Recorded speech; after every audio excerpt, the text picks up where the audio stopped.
মাগো, তুমি আমার ছোট থাকতে গলা টিভিতে মেরে হালা না। একটা মেয়ের কারণে তোমারও কষ্ট দিলাম, আমি নিজেও কষ্ট পাইলাম। তোমারে কি কমু মা, তোমার তো দোষ না। কিন্তু ইচ্ছায় তোমার হয়েছে তোমার পোলাই মানুষ চিনা হারে নাই, চিনছে একটা বেইমান। সেই বেইমান তোমারও কষ্ট দিল, তোমার পোলারও কষ্ট দিল। মাগো, আমার এখন সেই মোবাইলটাই দেখো, আমার সেই সিমটাই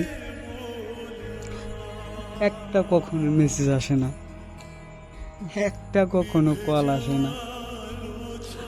আর ওরও মা সেই মোবাইলটাই, সেই সিমটাই আমি মেসেজ করি মা, অতি অনলাইন, কিন্তু রিপ্লাই মাঝে মাঝে কি মনে হয় মা জানো,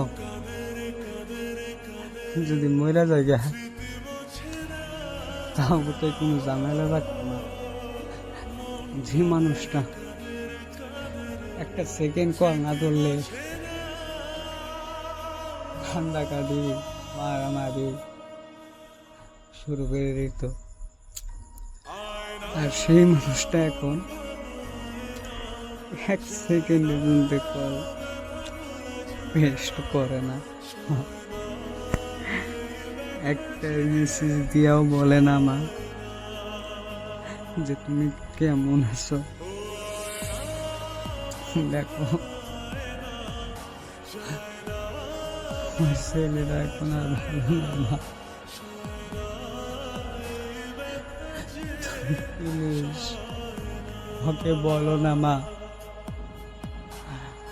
ওকে বুঝাও কেন আমার সাথে এরকমটা করলো, কেন। আমি না মা, যখন ছোট ছিলাম তখনই অনেক ভালো ছিলাম। এখন দেখো তোমার ছেলে আড়াইছে ঠিকই, কিন্তু দাঁড়াতে পারতাইছে না। এখন আমি না নেশা করাও শিখে গেছি, এখন আমি মিথ্যা বলাও শিখে গেছি, এখন আমি সব কষ্ট বুকের মধ্যে রেখে বলা শিখে গেছি যে ভালো আছি এখন আমি। দেখো মা, তোমার ছেলেটা কিন্তু এরকম ছিল না, কখনো ছিল না, কিন্তু এখন সব শিখে গেছি শুধু একটা বেইমানের কারণে মা। দেখো, এতে কিন্তু তোমার ছেলের কোনো দোষ না মা, কিন্তু আমি মিথ্যা বলা ছাড়া বেঁচে থাকতে পারছি না মা।